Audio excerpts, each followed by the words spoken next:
Damai sejahtera Allah yang melampaui segala akal, kiranya mengawal hati saudara-saudara sekalian di dalam Kristus Yesus Tuhan kita. Amin. Selamat hari Minggu saudaraku, bagaimana kabar? Saya berharap kita semuanya dalam keadaan sukacita, dalam keadaan sehat. Dan hari ini Tuhan akan menyapa kita di minggu ke-14 sesudah Trinitatis ini, yaitu dari firman-Nya yang tertulis di kitab Mazmur pasal 113 ayat yang pertama hingga ayat yang ke-9. Saya bacakan untuk kita, mari kita simak dengan baik. Haleluya. Pujilah hai hamba-hamba Tuhan, pujilah nama Tuhan. Kiranya nama Tuhan dimasyhurkan sekarang ini dan selama-lamanya. Dari terbitnya sampai kepada terbenamnya matahari, terpujilah nama Tuhan. Tuhan tinggi mengatasi segala bangsa, kemuliaannya mengatasi langit. Siapakah seperti Tuhan Allah kita, yang diam di tempat yang tinggi, yang merendahkan diri untuk melihat ke langit dan ke bumi? Ia menegakkan orang yang hina dari dalam debu, dan mengangkat orang yang miskin dari lumpur, untuk mendudukkan dia bersama-sama dengan para bangsawan, bersama-sama dengan para bangsawan bangsanya. Ia mendudukkan perempuan yang mandul di rumah sebagai ibu anak-anak, penuh sukacita. Haleluya. Demikian firman Tuhan. Saudaraku yang dikasihi Tuhan Yesus Kristus, Mazmur ini merupakan panggilan untuk memuji-muji Tuhan. Di sini pemazmur mengajak para hamba Tuhan untuk memuji-muji Tuhan. Pemazmur mendesak semua orang, termasuk kita pada hari ini. Pujilah Tuhan, ayat 1. Kita diingatkan bahwa memuji Tuhan merupakan kewajiban yang sangat penting dan paling baik. Karena itulah yang Tuhan inginkan dari semua umat-Nya. Memuji Tuhan itu bukanlah pada saat dan di tempat atau kondisi tertentu saja, tetapi harus kita lakukan terus-menerus, mulai dari terbit sampai terbenamnya matahari, dari sekarang sampai selama-lamanya. Ayat 2 dan 3. Kita tidak boleh tertinggal dan tidak boleh lalai dalam memuji Tuhan. Tetapi kita harus terus mengingatkan dan menyemangati diri kita dan menyemangati orang-orang lain untuk terus memuji nama Tuhan. Memuji nama Tuhan harus menjadi gaya dan budaya hidup kita. Lalu muncul pertanyaan, bagaimana supaya hati kita ini terdorong terus memuji Tuhan? Saudaraku, tentu untuk melakukan sesuatu kita harus ada alasan yang jelas, bukan? Lalu sekarang alasan apa yang membuat kita terus-menerus memuji Tuhan? Itulah yang diterangkan oleh pemazmur di perikop ini, di samping banyak alasan lain. Mari kita coba simak. Yang pertama dikatakan, kita harus memuji Tuhan karena seperti dikatakan di ayat 4, Tuhan tinggi mengatasi segala bangsa, kemuliaannya mengatasi langit. Kemuliaan Allah jauh lebih besar dan lebih tinggi daripada kemuliaan bangsa-bangsa, juga dari kemuliaan terbesar yang pernah dapat diraih oleh manusia, lebih tinggi, lebih besar dari langit yang mewakili ketinggian maksimal dalam ciptaan. Dialah pencipta dan penentu segala sesuatu. Tidak ada yang sebanding dengan Dia. Yesaya 40 ayat 12 hingga 26. Dan tidak ada Allah selain Dia. Yesaya 44 ayat 6. Dengan kemuliaan seperti itulah, tidakkah sepatutnya kita selalu memuji Tuhan? Yang kedua, kita harus memuji Tuhan karena ternyata walaupun Allah Yahweh itu adalah Allah yang maha tinggi dan maha mulia, Dia mau merendahkan dirinya. Ayat 5 hingga ayat 6. Untuk apa? Yaitu untuk memperhatikan keadaan manusia. Allah kita yang maha tinggi itu mau peduli terhadap umatnya di bumi ini. Allah yang maha mulia itu memperhatikan orang-orang yang dianggap hina, yang dilecehkan, dan yang disingkirkan dunia. dan Dia mengangkat derajat serta mendudukkan mereka di tempat yang layak. Mereka-mereka itu adalah orang-orang yang miskin, pengangguran, yang miskin karena sistem perekonomian yang ada, yang hanya memperkaya pemodal besar, tetapi yang semakin memiskinkan orang miskin. Atau yang miskin akibat bencana, akibat pandemi COVID-19, atau karena faktor lain. Orang-orang miskin inilah yang dihiburkan Allah. Allah peduli dengan mereka. Demikian juga Allah peduli terhadap keberadaan wanita mandul yang pada saat itu dipandang hina dan terkutuk, yang selalu disakiti hatinya dan dianggap tidak berguna. Wanita mandul inilah yang diangkat oleh Tuhan, tidak hanya untuk menjadi seorang ibu yang penuh sukacita karena dia menjadi seorang ibu, tetapi juga masa depannya Tuhan menghapuskan aibnya di depan manusia. Kita bandingkan Kejadian 30 ayat 23, Lukas 1 ayat 25, dan 1 Samuel 1 sampai 2. Saudaraku, kepedulian Allah ini sangat nyata terwujud dalam diri Tuhan Yesus. Sebelum kelahiran Yesus, Maria ibunya sudah menyanyikan nyanyian Magnificat yang tertulis di Lukas 1 ayat 46 hingga ayat 56 yang benar-benar menggambarkan kepedulian Allah terhadap orang-orang miskin dan terhadap wanita-wanita mandul ini. Saudaraku, apa yang dikatakan Allah, yang dikatakan pemazmur di ayat 5 dan 6 ini, itulah yang mewujud dalam diri Tuhan kita Yesus Kristus. Yesus adalah Allah yang maha tinggi, yang mau merendahkan diri menjadi manusia, bahkan menjadi hamba dan mau mati untuk menjadi tebusan bagi manusia berdosa. Kita baca di Filipi 2 ayat 5 hingga ayat 11. Tuhan Yesus mau menanggung segala kehinaan dan penderitaan manusia, bahkan memberikan nyawanya agar manusia yang tercela dan terhina itu dibebaskan, dikembalikan ke harkatnya semula sebagai manusia yang segambar dan sepeta dengan Allah. Yesus mau mati agar kita manusia hina ini diangkat menjadi anak-anak Allah. Dan hebatnya, semuanya itu diberikannya secara gratis bagi kita. Saudaraku, bila demikian, masih adakah lagi alasan bagi kita untuk tidak terus-menerus memuji-muji Allah?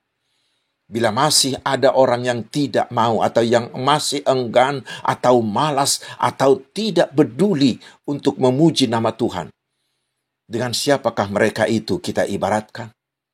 Bukankah mereka sama dengan malin kundang, orang yang tidak tahu mengucap terima kasih? Saudaraku, selama hidupnya, Tuhan Yesus peduli dengan orang-orang yang disingkirkan, yang dilecehkan, yang didiskriminasi, yang dianggap pendosa. Juga dengan orang miskin, para pemungut cukai, dan lain-lain. Seperti Yesus katakan di Lukas 4 ayat 18 hingga 19, dia mengatakan, Ia telah mengurapi aku untuk menyampaikan kabar baik kepada orang-orang miskin. Dan Ia telah mengutus aku untuk memberitakan pembebasan kepada orang-orang tawanan dan penglihatan bagi orang-orang buta, untuk membebaskan orang-orang yang tertindas, untuk memberitakan tahun rahmat Tuhan telah datang. Dan sekarang saudaraku, tugas kepedulian tersebut diamanatkan Tuhan Yesus kepada kita semua orang-orang percaya di seluruh dunia dan di segala abad. Gereja dan orang percaya haruslah menjadi gereja yang peduli dengan keadaan dunia tempatnya berada. Gereja yang egois, yang hanya mengurus dirinya sendiri, belumlah layak disebut sebagai gereja karena tidak mencerminkan sifat Allah dan Tuhan kita Yesus. Karena itu saudaraku, kita semua harus mau menjadi alat di tangan Tuhan Yesus untuk memperdulikan mereka.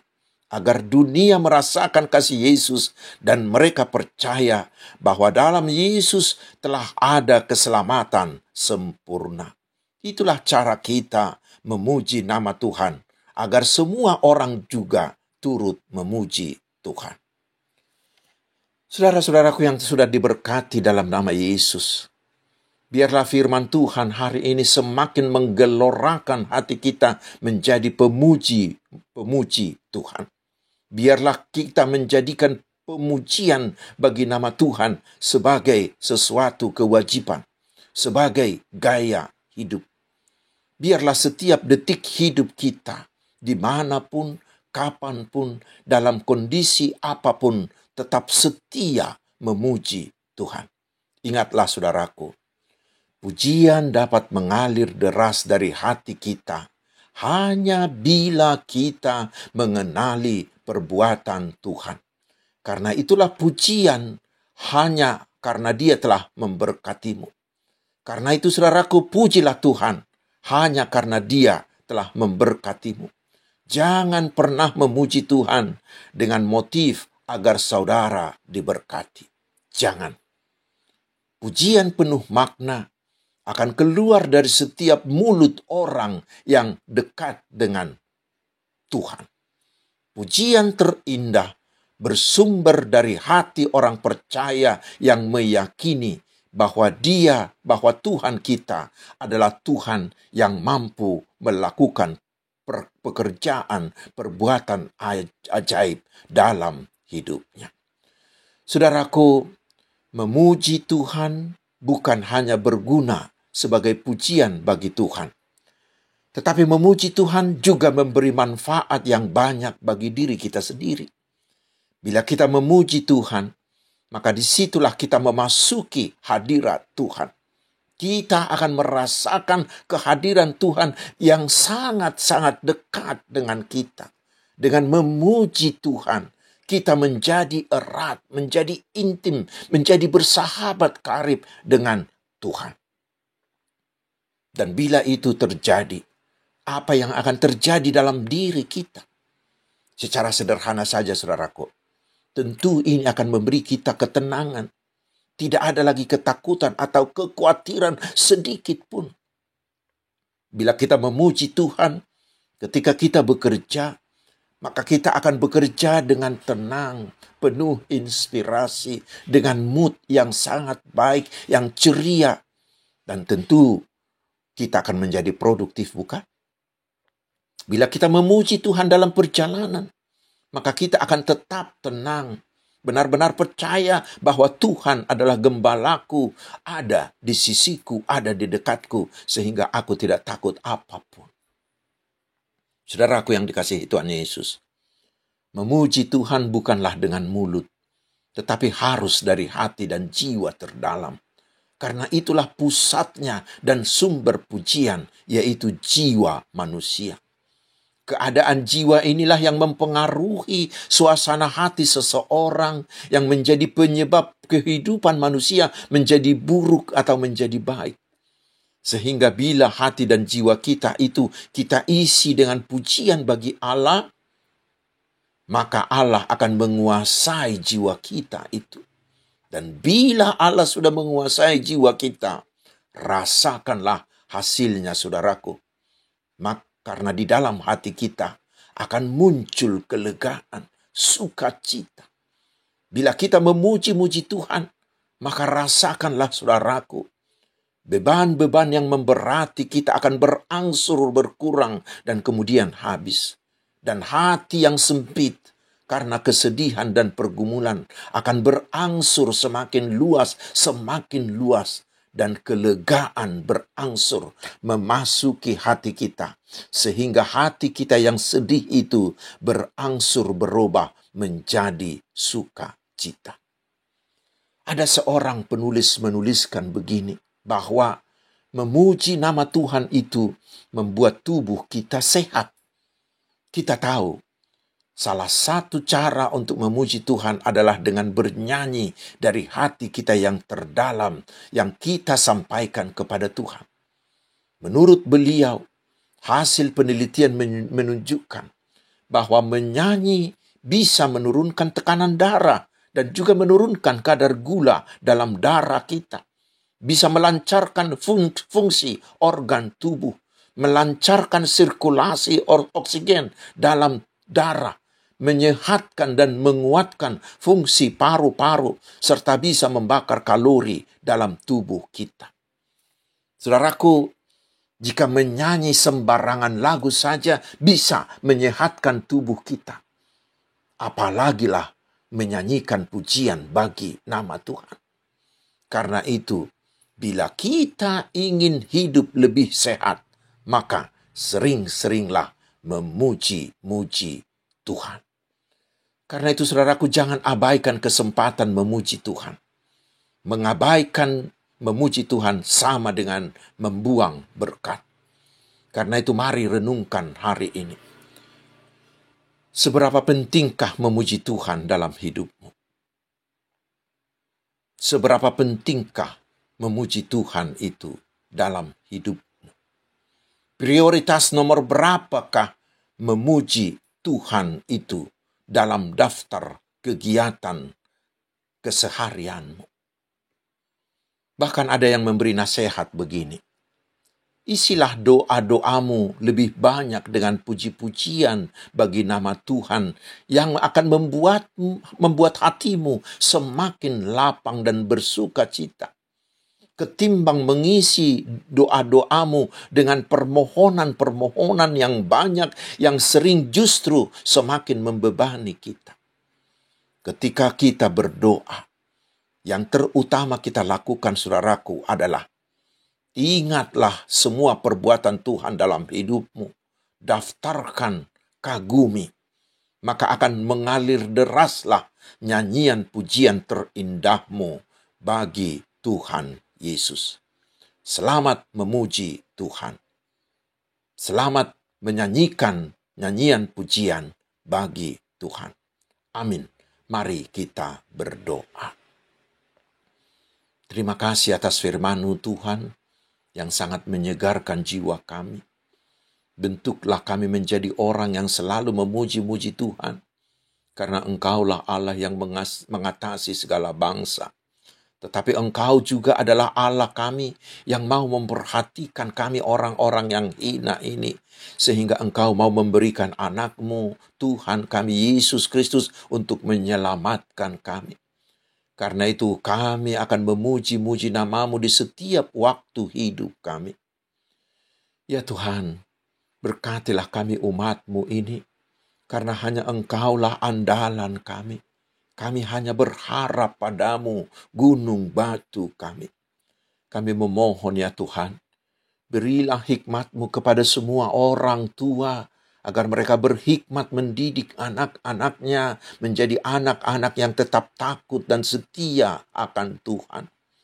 Berkatilah keluarga kami tetap harmonis diikat kasih-Mu. Limpahkanlah berkat-Mu untuk mencukupkan segala kebutuhan kami. Berilah kesembuhan bagi mereka yang sakit. Kuatkanlah iman kami ketika kami mengalami masalah dan pergumulan. Ya Tuhan, berkatilah bangsa dan negara dan para pemimpin kami. Berkati jugalah seluruh hamba-Mu dan para pekabar-pekabar Injil-Mu. Biarlah nama-Mu semakin dimasyhurkan. Ya Allah kami yang Maha Agung, di dalam nama Yesus Tuhan dan Juru Selamat kami yang hidup. Tuhan memberkati engkau dan melindungi engkau. Tuhan menyinari engkau dengan wajah-Nya dan memberi engkau kasih karunia. Tuhan menghadapkan wajah-Nya kepadamu dan memberi engkau damai sejahtera. Amin. Selamat hari Minggu, saudaraku. Selamat bersuka cita di dalam Tuhan. Tuhan Yesus memberkati kita.